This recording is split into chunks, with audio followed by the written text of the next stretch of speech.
Baie hartlik welkom, liewe vriende, liewe gemeente. Ek het so rukkie gelede het ek 'n vertoning gesien op British Got Talent van 'n man en twee dames wat op die verhoog verskyn. En jy kon nou so al vaagweg sien en half aanvoel, hier is iets aan die gang wat gaan gebeur. Ek sien toe aan die sy van die man hang haar swaard aan sy linkersy. En hy sê toe, hy wil een van die judges hê om op die verhoog te verskyn. En hy roep toe ook sommer vir Howie Mandel. Howie gaan, hy stap op die verhoog en die volgende oomblik toe maak die man 'n pynappel op Howie se kop vas. Dit sal dit sien in die video voor die preek. Nou besef ons, en almal hou asem op. En daar's twee dames wat daar staan, die een met 'n papier en die ander met 'n kartondoos. En hierdie man pluk hierdie swaard uit, amper so ene wat ek by Albert geleen het, so ene. Vlamskerp. Maar hy kom en hy vat van hierdie silofaan en hy blindoek homself. En hy draai swart typ om sy gesig. En hy vra dat hulle sal toets, maar hulle kan sien, hy kan niks sien. En hy haal 'n paar passies uit met die swaard en hy steek in die papier en hy steek presies in die middel. Weer 'n paar passies en hy kap na daai kartondoos en hy kap hom in die middel. Nou weet jy, Howie Mandel is volgende met die pynappel op die kop. Die volgende oomblik beweeg hy heeltemal oor die kant toe. En weer 'n paar passies die geblinddoek te maak en hy kap in die swaard. Almal hou asem op.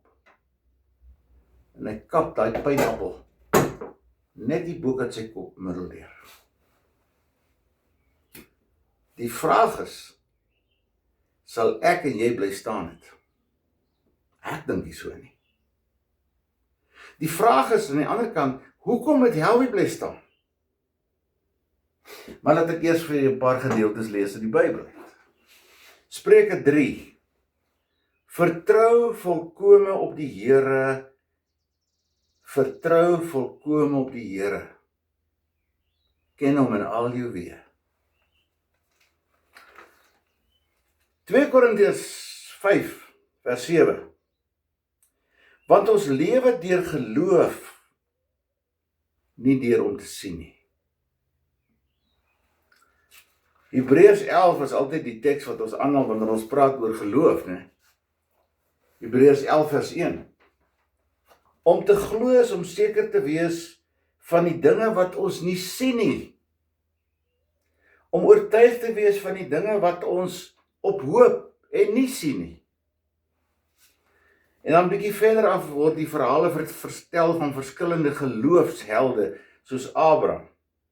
Omdat Abraham geglo het hy gehoor gegee toe God hom geroep het om weg te trek na die plek toe wat hy as erfdeel sou ontvang. Hy het weggetrek sonder om te weet waar hy sou uitkom.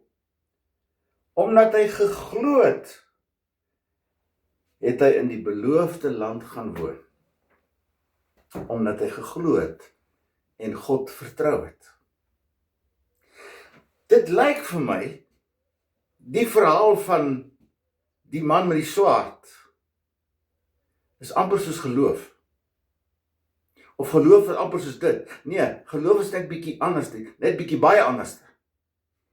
Want in geloof is dit nie 'n God wat geblinddoek is nie. God ken die toekoms en hou die toekoms in sy hande. God weet presies wat met jou en my gaan gebeur. Dis ek en jy wat geblinddoek is. Ons ken nie die toekoms nie.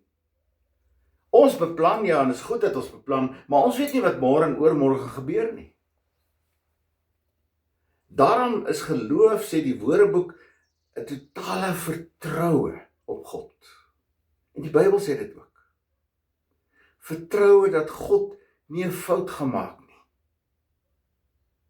Dat God presies weet wat hy doen. Ons raak soms ongeduldig omdat die tyd uitloop en aanloop en daar gebeur dinge. En ons raak ongeduldig. Onthou, jy's geblinddoek. Jy ken nie die pad van môre en oormôre nie. Jy kan die toekoms nie insien nie. Dis God se werk. Nou sê die Bybel dat jy God moet vertrou. Want geloof, moet jy onthou, is 'n gawe wat die Here aan ons gee. Efesiërs 2 vers 8. Dis 'n geskenk. En hierdie geskenk wat God in my geplaas het, die geloofsgeskenk, moet ek vertroetel en moet ek in werking stel. Want die Nuwe Testamentiese mense het geleef agteruit vorentoe. Ek bedoel daarmee, hulle het agtertoe gekyk en vorentoe beweeg. Jy kyk mos nou terug aan die dinge wat gebeur het in jou en my lewe. En daar kry jy krag en vertroue om vorentoe te gaan. Dis net so. So in 'n sekere sin is ek en jy en Howie in dieselfde situasie, behalwe Howie het maar bly staan, want ek dink hy het stilweg die vertroue gehad, hierdie ou is professioneel, hierdie ou gaan nie 'n fout maak nie, maar dit bly 'n verskriklike risiko. Dit kon verkeerd geloop het. Hy kon Howie met daai vlamskerp swaard, kon hy Howie net bietjie laer gekap het, dan was dit chaos. So ek is nog steeds verbaas dat Howie bly staan het, want wie's die ou nou? Kan hy nie dalk daai aand misluk het nie? Maar God sal jou nie raakslaan nie. God sal nie te laag kap nie. Want God het nie 'n swaard in sy hand nie, dit moet ons ook weet. God het 'n kruis in sy hand.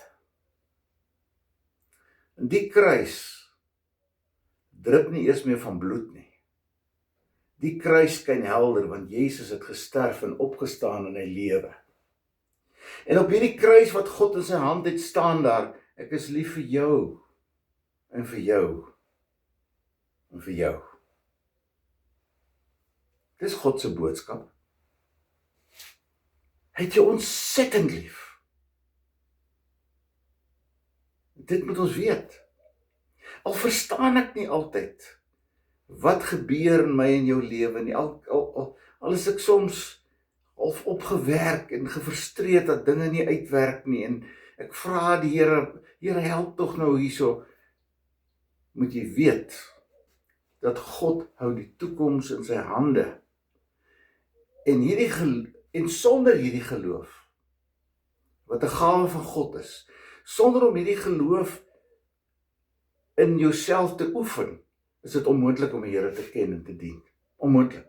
Kom ek al vir die 2 voorbeelde in die Bybel aan. Abraham. Die Here kom na Abraham toe en sê, trek weg uit jou land, weg van jou familie, weg van jou vader se huis, na die land wat ek jou sal wys.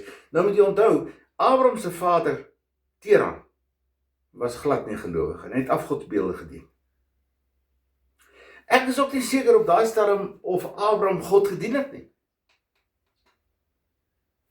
En nou sê hy vir Abraham, trek weg. En Abraham sê, dis reg.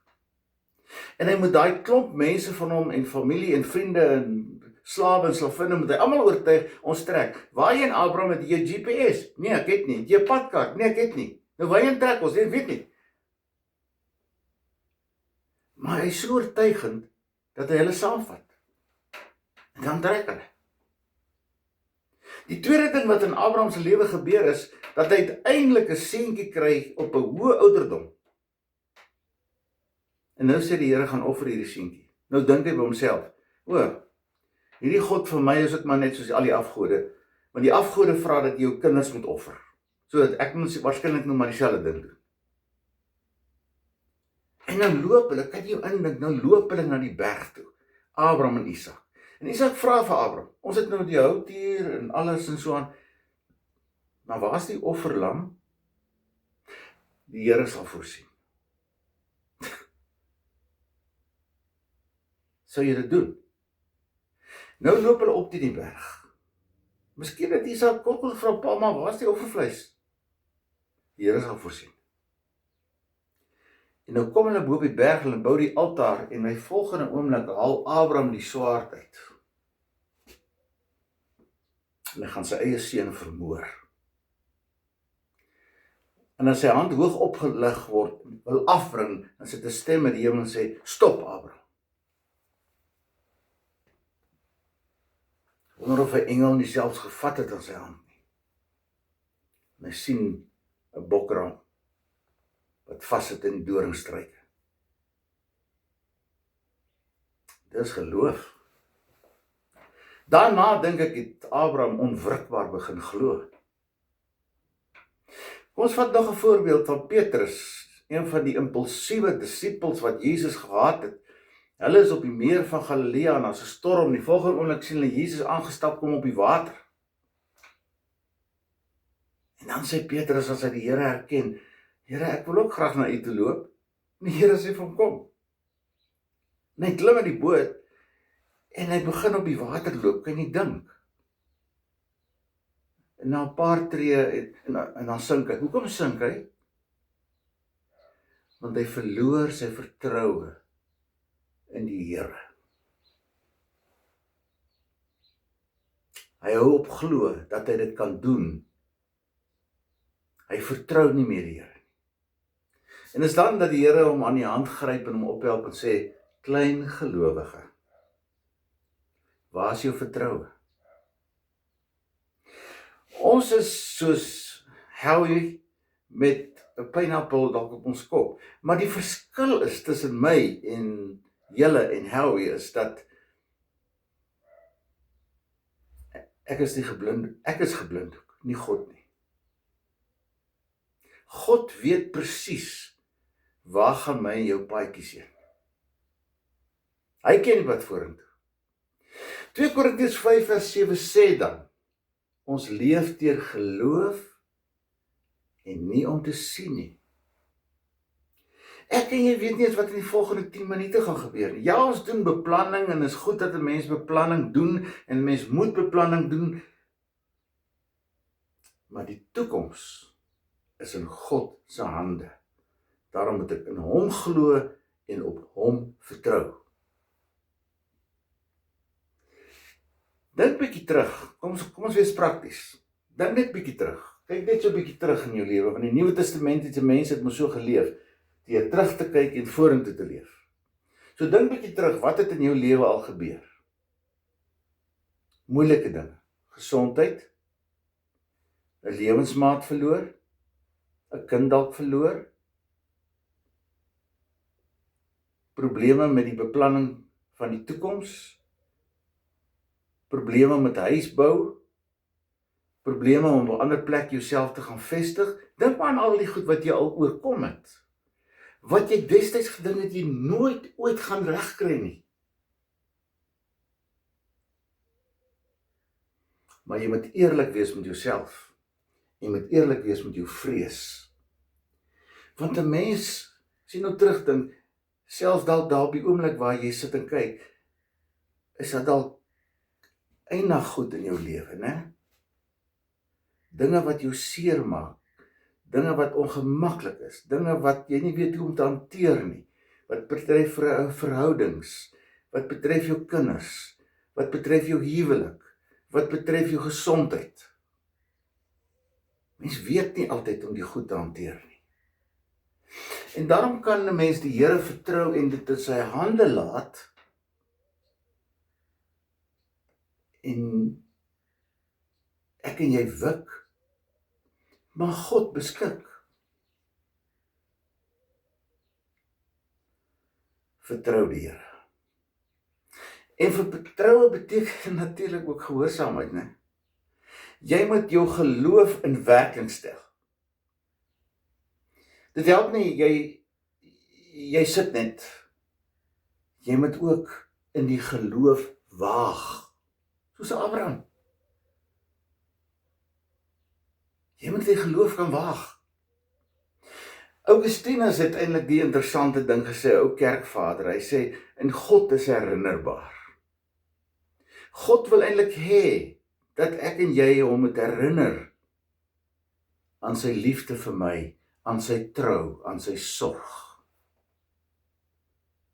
En die manier wat God gekies het, dat ons met hom moet praat, sê Andrew Murray, is deur gebed. Ons moet bidders bly.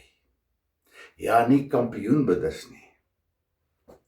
Ook 'n jaar gesê, die dominee is 'n kampioenbidder, nee. Almal is bidders. Dalk staan jy nou daar waar jy sit, met 'n pineappel op jou kop. En jy weet nie wat volgende gaan gebeur in jou lewetjie nie. Daar's klomp dinge, wat jou gespanne maak, wat jou angstig maak, en jy voel dat jou keel soms toetrek, né? So die vraag is eintlik nie of jy bang of gespanne is nie, maar in wie jy vertrou. En dat jy ondanks jou vrees in die Here vertrou en op hom staat maak. Want dan wil ek vir u dit sê waarmee ek sal afsluit nou. God nooi jou uit om hom te vertrou. God beloof, hy sal jou nie in die steek laat nie. Hy is, God is, ego eimi, God is. Het hy vir Moses gesê by die braambos, het hy dwars deur die Ou Testament gewys vir 'n volk wat trek, ek is. Jy kan nie altyd God vasvat presies wie hy is en hoe hy te werk gaan nie, maar vertrou in hom. Hy het al baie dinge in hierdie lewe gedoen. En voor my lewe, en voor my lewe. Voor 2000 jaar gelede. Die Here is besig met die wêreld, met my en jou. En hy weet, hy ken ons op die name. Jesaja 49:16 sê, die Here het ons name in sy handpalms ingetatoeëer staan daar. Hy kyk gedurig daarna. Ons is gedurig voor sy oë. Die Here sê, ek weet dit nie 'n swaard in sy hand nie. Jesus het ook gesê in Lukas 19:26, hy het gekom om te soek en te red die wat verlore is. Hy het gekom om lig in die wêreld te bring. Hy het gebring om lewe te bring. En ons, ek en jy, het geloof. Wel geblinddoek, maar 'n God wat ons lei op sy pad. Kom ons bid saam. Here, baie dankie dat ons 'n lewende God het, 'n drie-enige God, Vader, Seun en Heilige Gees, wat geskep het, wat onderhou, en Jesus wat kom red het, en kom herstel het, en nuwe lewe kom gee het, en die Heilige Gees wat dit in ons inblaas, en ons oortuig, maak ons lewe 'n lewende werklikheid. Ek bid ook vir mense wat siek is by ons, noem altyd name, maar U ken ook die name. Ek bid ook vir hulle wat swaar kry, hulle wat gebrek het, dat U vir almal sal skenk wat hulle nodig het vir tyd en vir ewigheid. En bo alles, dat U ons op die geloofspad sal lei, as navolgers van Jesus. Amen. Ontvang met biddende harte die seën van die Here. Mag die genade van ons Here Jesus Christus, die liefde van God op wie ek en jy kan vertrou, wat ons in sy hande hou, en die Heilige Gees in jou en in my werk. Amen. Mag dit 'n baie mooi dag en 'n mooi week vir u wees wat voorlê. Lewe in die geloof en vertrou die Here. Totsiens.